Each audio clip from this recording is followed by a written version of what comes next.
Hello everyone, welcome to Engineers Point. आज की class में हम ये पढ़ेंगे परमाणु की नाभिक की खोज। आज की टॉपिक ये कर लीजिए कि हमारी परमाणु नाभिक की खोज, डिस्कवरी ऑफ न्यूक्लियस। आज हम इसमें ये पढ़े खोजकर्ता कौन थे, ये कौन सा सन में खोज हुआ था इसका। तो आप लोगों के लिए मैंने एक चित्र बनाया हूँ जिससे यहाँ से एक रेडियम से एक अल्फा कण निकलता है और यहाँ पे ये सोने की पत्ती है, गोल्ड फ्लोर। यहाँ इसकी साइज है 4×10⁻⁻⁴ सेंटीमीटर। इसकी ये साइज है। इसे पट्टी बोल दीजिए या पन्नी बोलिए, इसे हम लोग पन्नी ही बोलकर चलेंगे आगे। तो हम यहाँ से अल्फा किरण भेजते हैं, तो अल्फा किरण यहाँ पे आकर ऐसे मान लीजिए यहाँ से किरण, ये प्लेट पत्ती है यानी पन्नी है, यहाँ से किरण हम लेते हैं तो यहाँ से कुछ किरणें सीधी चल जाती हैं, कुछ किरणें विचलित हो जाती हैं, कुछ किरणें वापस चली जाती है। इसे ये तात्पर्य है कि हमारी परमाणु में कुछ खोखले भाग भी हैं। तो यही हम आज के टॉपिक में देखेंगे कि हमारी परमाणु में खोखले भाग हैं, इससे कितने किरणें वापस चली जाती है, कैसे किरणें वो सीधे निकल जाती है, कैसे किरणें विचलित हो जाती है यानी इधर उधर चली जाती है। जैसे कि यहाँ पे आप सब देख रहे हैं कि इधर उधर चली गई हैं किरणें। तो आप लोगों को यहाँ पे यही जो प्लेट है यानी पन्नी है, मैंने यहाँ पे बनाया हूँ। ये पन्नी कई परमाणु से मिलकर बनी हुई है। तो हम लोग एक इसमें से परमाणु लेते हैं, उस पर ही हम देखेंगे कि इस पर कैसे किरणें चली जाती हैं, कैसे विचलित होती है। इसमें अधिकांश किरणें सीधी निकल जाती है, यानी हम ऐसे मान सकते हैं ना कि हमारी परमाणु अभी खोखली है। अभी नहीं, हमेशा से खोखली थी, माफ कीजिएगा। हमारे परमाणु खोखली होती है। कुछ किरणें विचलित हो जाती है या विक्षेपित हो जाती है। तो इससे ये तात्पर्य होता है कि हमारे परमाणु में धनावेशित कण भी है, यानी कि उसके कहीं परमाणु के कहीं ना कहीं पे हमारी धनावेशित कण भी उपस्थित है। क्योंकि कैसे हमें धनावेशित कण का पता चला कि वहाँ पे धनावेशित कण है? धनावेशित कण ऐसे हम लोग को पता चला कि क्योंकि हम लोग भेज रहे हैं प्लस अल्फा किरणें, मतलब ये धनावेशित किरणें हैं। हम जो भेजते हैं वो धनावेशित किरणें है। तो ये ऐसे तात्पर्य है कि धनावेशित किरणें वो वहाँ पे उपस्थित है, क्योंकि धन एक दूसरे को प्रतिकर्षित करते हैं। तो चूंकि ये धन किरण भेजेंगे यानी धनावेशित किरणें भेजते हैं, वहाँ पे धन उपस्थित रहेगा तो एक दूसरे को विचलित करेगा, यानी कि अब एक दूसरे को ठेलेगा। यहाँ पे धन है, यहाँ से कोई रडार या किरण ही जा रही है तो यहाँ पे ना जाकर यहाँ पे चली जाएगी इस तरह से। तो वही देखेंगे। उसके बाद देखते हैं कि कुछ किरणें वापस आ रही हैं, यानी कि उसके अंदर कुछ किरणें वापस आ रही हैं।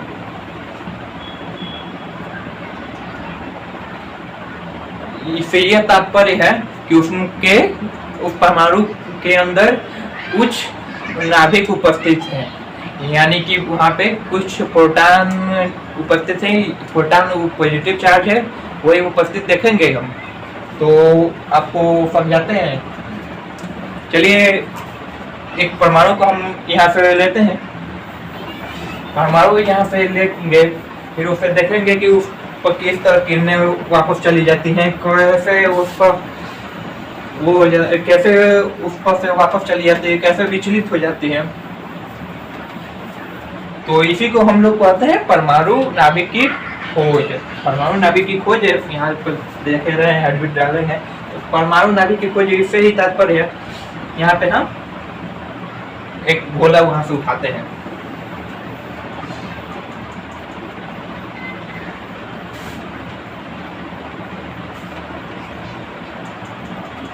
ये हमारा परमाणु है। अब ऐसे इस पर कैसे पता चलेगा कि कैसे हम लोगों के परमाणु खोखले हैं? तो यहाँ से हम किरण भेजते हैं, एक धनावेशित अल्फा किरण भेजते हैं या रे भेजते हैं। तो यहाँ से भेजेंगे तो ये सीधी निकल जाएगी, यानी कि यहाँ से यहाँ की दूरी काफी है, तो यहाँ पर कोई प्रतिकर्षण बल नहीं लगेगा, यानी कि ये सीधी निकल जाएगी। फिर हम इसके ऊपर से भेजते हैं, ऊपर से भेज तो इससे भी आगे निकल गई। इसको कोई अंतर नहीं हुआ। इसके थोड़े नीचे से भेजते हैं, ये भी सीधी निकल गई।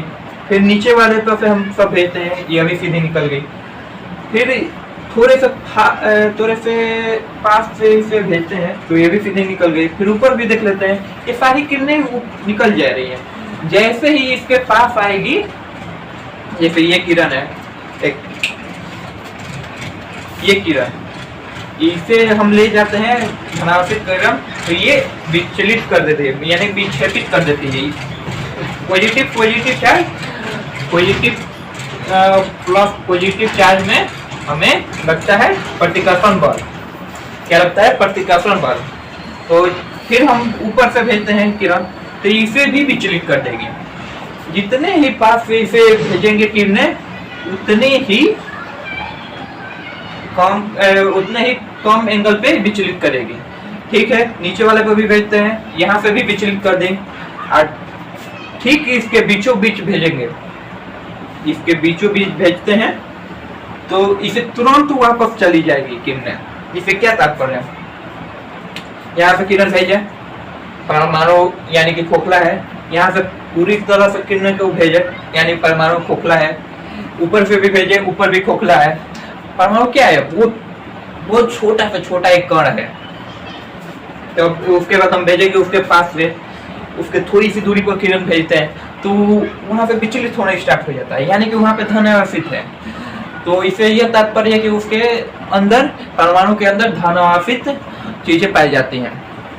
ठीक है, और इसके सेंटर से भेजते हैं तो परमाणु के नाभिक जिसे कहते हैं, परमाणु के बीच के बीच की क्या परमाणु के बीच को ही नाभिक कहते हैं, यानी कि जहां से किरणें वापस चली आती हैं।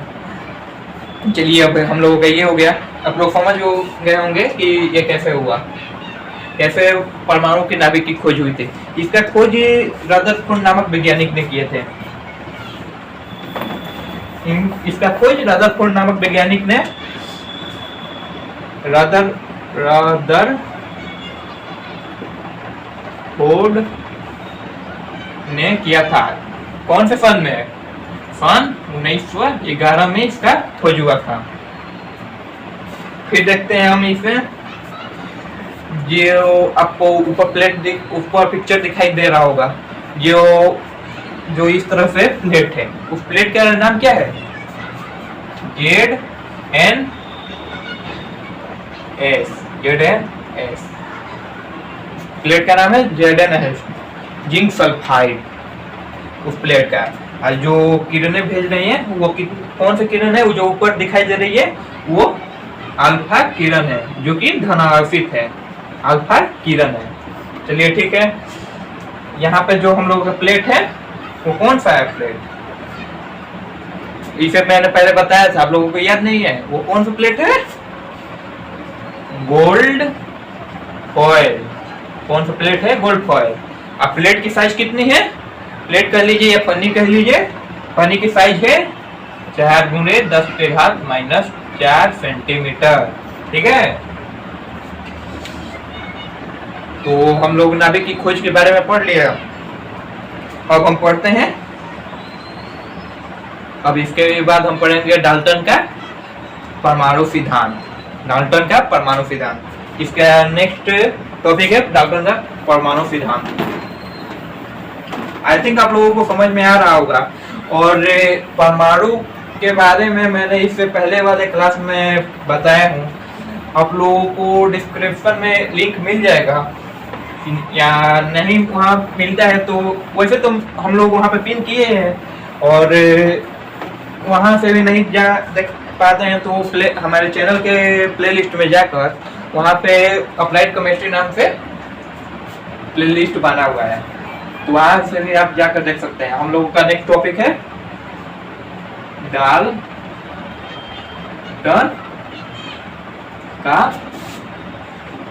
परमाणु सिद्धांत। परमाणु सिद्धांत, सॉरी माफ कीजिएगा,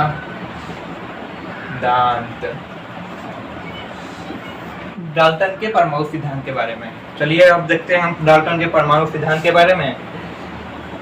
तो परमाणु सिद्धांत के बारे में। तो परमाणु को कभी नष्ट नहीं किया जा सकता, परमाणु को नष्ट नहीं किया जा सकता, नष्ट या उत्पन्न नहीं किया जा सकता है। ठीक है, चलिए पूरा लिख देते हैं, किया जा सकता है। ठीक है, इस परमाणु को कभी नष्ट किया उत्पन्न नहीं किया जा सकता है। फिर दूसरा नंबर, ये पहला हो गया। दूसरा, ये सभी प्रकार के तत्व से मिलकर बने होते हैं, सभी प्रकार के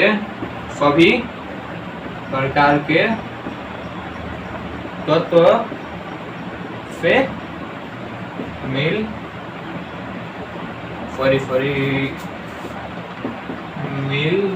कर बने हैं। आप लोग ये बता दीजिए, मैं डिफिनेशन लिखूं या इसी तरह आप लोग बता दूं। ये ऐसे डिफिनेशन लिखता हूं तो टाइम ज़्यादा वीडियो बड़ा भी हो सकता है, और फिर डिफिनेशन लिखने से ये फायदा होता है कि आप लोग उसे देख ले सकते हैं या नोट भी कर सकते हैं। वैसे आप सब नोट जरूर कीजिएगा। काफ़ी बच्चे ये सोचते हैं कि मैं वीडियो देख लेता हूँ उसके बाद नोट होगा ना।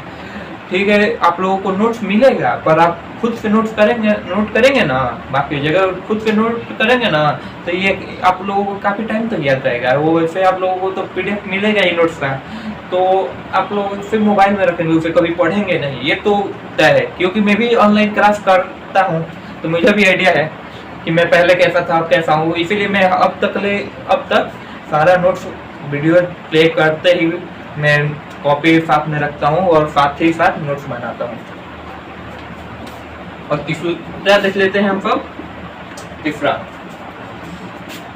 इसका यानी परमाणु का आकार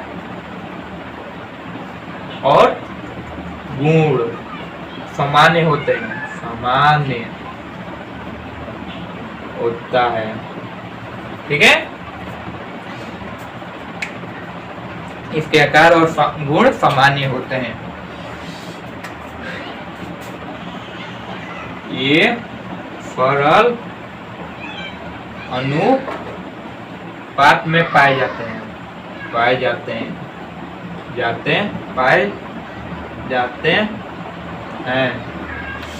ठीक है, इस सरल अनुपात में भी पाए जाते हैं।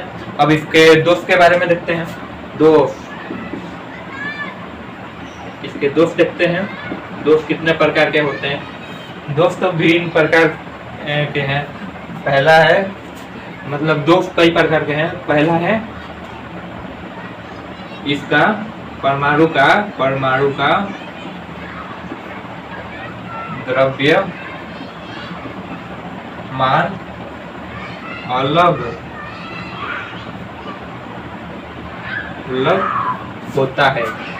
ठीक है, और इसका भार भी अलग होता है। इसका परमाणु का भार भी भिन्न होता है, भिन्न पाए जाते हैं या होता है, भिन्न होता है। ठीक है, होता है। अब ये हो गया। अब दो फाइल देख लिए हम सब। अब तीसरा नंबर देखते हैं। तीसरा नंबर दोस्त क्या है? ये परस्पर, माफ कीजिएगा, परस्पर संयोग करते हैं। ये परस्पर संयोग करते हैं। ये परमाणु परस्पर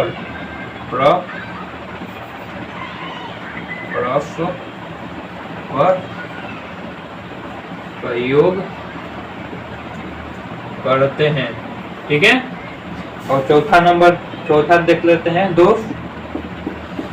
चौथा दोष में ये है कि ये विभिन्न बलों से जुड़े होते हैं। ये विभिन्न बलों से जुड़े होते हैं, यानी आकर्षण बल से भी जुड़े होते हैं और प्रतिकर्षण बल से भी। विभिन्न, या और भी कह सकते हैं विभिन्न बलों से जुड़े होते हैं। ठीक है, राइटिंग से आप लोगों की प्रॉब्लम हो रही होगी, माफ कीजिएगा, मैं थोड़ा जल्दी में हूँ। आज की क्लास में ज़्यादा टाइम नहीं ले सकता हूँ क्योंकि मुझे कहीं पे जाना है।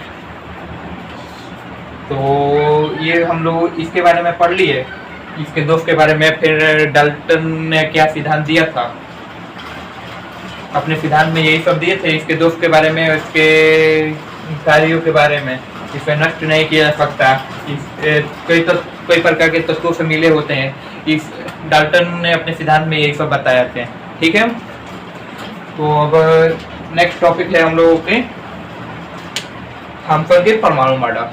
नेक्स्ट टॉपिक है थॉम्सन की परमाणु मॉडल, थॉम्सन का परमाणु मॉडल। नेक्स्ट टॉपिक है थॉम्सन का परमाणु मॉडल। आप लोगों की जो भी प्रॉब्लम है डिस्क्रिप्शन में नंबर दिया हुआ है, आपको समझ में आ रहा होगा तो ठीक है। आपको जो भी डाउट हो, आई होप आप लोगों को समझ में आ ही रहा होगा। आप लोगों की जो भी डाउट हो, आप डिस्क्रिप्शन में नंबर दिया है, उस पर मैसेज कर सकते हैं या कॉल कर सकते हैं। परमाणु मॉडल, ये हम लोगों की नेक्स्ट टॉपिक है। अभी इसमें हम देखते हैं कि अपने मॉडल में थॉम्सन ने क्या कहा था। तो अपने मॉडल में थॉम्सन ने क्या कहा था कि तरबूज की माफिक इलेक्ट्रॉन और प्रोटॉन एक दूसरे से मिले हुए हैं। ठीक है, ये मान लीजिए तरबूज है, तरबूज की माफिक जो लाल वाले भाग हैं, ये धन आवेश से या धन कण कह लीजिए या धन भाग कह लीजिए। ये लाल वाले भाग प्रोटॉन है, प्रोटॉन धन आवेश होता है, ये प्रोटॉन है, प्रोटॉन। ठीक है, थॉम्सन ने अपने मॉडल में ये कहा था कि लाल तरबूज की माफिक होते हैं, इसके लाल वाले भाग प्रोटॉन होते हैं, यानी या धन भाग, ये भी कह सकते हैं। और इसमें वृक्ष के रूप में, यानी जो तरबूज में काले काले वृक्ष होते हैं, वृक्ष काले काले जो पाए जाने वाले वृक्ष हैं, ये सब इलेक्ट्रॉन है। क्या है? इलेक्ट्रॉन। अपने थॉम्सन ने अपने मॉडल में यही बताया था कि ये सारे इलेक्ट्रॉन है, ये ऋण भाग है, यानी पॉजिटिव पार्ट भाग। ठीक है, अब तो ये कब बताए थे ये भी देख लेते हैं। थॉम्सन ने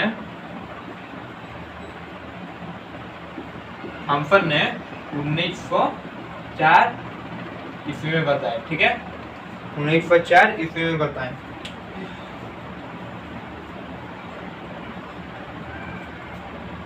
इसे पंगपुंडी मॉडल भी कह सकते हैं, इनका नाम पंगपुंडी मॉडल भी हो सकता है, इसे ये भी नाम से पुकारा जा सकता है। तो चूंकि इन्होंने बताया कि तरबूज की माफिक लाल वाले भाग है, तरबूज के अंदर के लाल वाले भाग प्रोटॉन होते हैं या धन भाग होते हैं, और काले वाले भाग यानी वृक्ष जो बिया कह लीजिए, हमारे यहाँ तो उसे बिया ही बोलते हैं, भोजपुरी भाषा में तो उसे बिया ही बोलते हैं। आप लोगों की आई थिंक भोजपुरी आती होगी तो काफ़ी अच्छी बात है। तो इस लाल वाले भाग को प्रोटॉन और ब्लैक वाले भाग को यानी वृक्ष को इलेक्ट्रॉन कह देते हैं, माफ कीजिए इलेक्ट्रॉन की कहते हैं या ऋण भाग कहते हैं। तो इनके ये मॉडल को गलत साबित किया रदरफोर्ड ने इनके ये भाग को गलत साबित किए। उन्होंने क्या बताया? उन्होंने ये बताया, रदरफोर्ड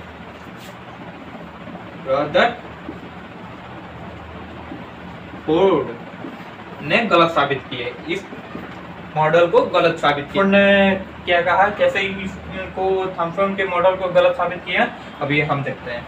अब देखते हैं हम सब। रदरफोर्ड रदरफोर्ड ने इसे गलत साबित किया, ठीक है। तो उन्होंने रदरफोर्ड ने क्या बताया, रदरफोर्ड ने नाभिक के चारों ओर वृत्ताकार कक्षाओं में उपस्थित होते हैं इलेक्ट्रॉन। नाभिक के चारों ओर चक्कर लगाने वाले वृत्ताकार कक्षाओं में उपस्थित होते हैं इलेक्ट्रॉन। यानी कि आज तक हम यही पढ़ते हैं कि इसके बाहरी कक्षाओं में इलेक्ट्रॉन उपस्थित होते रहते हैं। तो रदरफोर्ड ने ये बताया कि इसके बाहरी कक्षाओं में उपस्थित होते हैं इलेक्ट्रॉन। आई होप आप लोगों को ये क्लास समझ में आया होगा। तो अगले क्लास में हम पढ़ेंगे बोरबरी का परमाणु मॉडल। नेक्स्ट हम लोगों की टॉपिक है बोरबरी का परमाणु मॉडल। ये हम लोग नेक्स्ट क्लास में पढ़ेंगे। ये इसमें कितने प्रकार के ग्रुप्स होते हैं, ये बाहरी कक्षाओं का नाम क्या क्या होता है, जो हम लोगों ने इसमें पढ़ा था कि इस पे बाहरी कक्षाएं होती हैं, नाभिक की बाहरी वृत्ताकार कक्षाएं होती हैं। नेक्स्ट बोरबरी के परमाणु मॉडल में हम यही सब पढ़ेंगे कि इस कक्षा का नाम क्या है, इस कक्षा का नाम क्या है। यानी कि हम सारे कक्षाओं के नाम के बारे में पढ़ेंगे कि इस कक्षाओं में कितने इलेक्ट्रॉन पाए जाते हैं, इस कक्षाओं का किससे डिनोट किया जाता है। तो ये बोरबरी के परमाणु मॉडल में हम पढ़ेंगे। आई होप आप लोगों को समझ में आया होगा। कोई भी डाउट हो डिस्क्रिप्शन में नंबर दिया हुआ है, उसको कॉल कर सकते हैं, व्हाट्सएप कर सकते हैं। तो इससे पहले मैंने 2 वीडियो अपलोड किया है जिसमें सिलेबस डिस्कशन हुआ है, और नेक्स्ट वीडियो में परमाणु के बारे में बताएं, और क्या था इलेक्ट्रॉन और प्रोटॉन न्यूट्रॉन के बारे में मैं बताएं, उस पर कितने चार्ज लगते हैं, कौन सा पॉजिटिव चार्ज है, कौन सा नेगेटिव चार्ज है, इसका द्रव्यमान कितना है, वही सब हम देखें इससे पहले वाली क्लास में, यानी सेकेंड लेक्चर में। ये थर्ड लेक्चर है। तो आई थिंक आप लोगों को समझ में आया होगा। तो चलिए अब मिलते हैं नेक्स्ट क्लास में।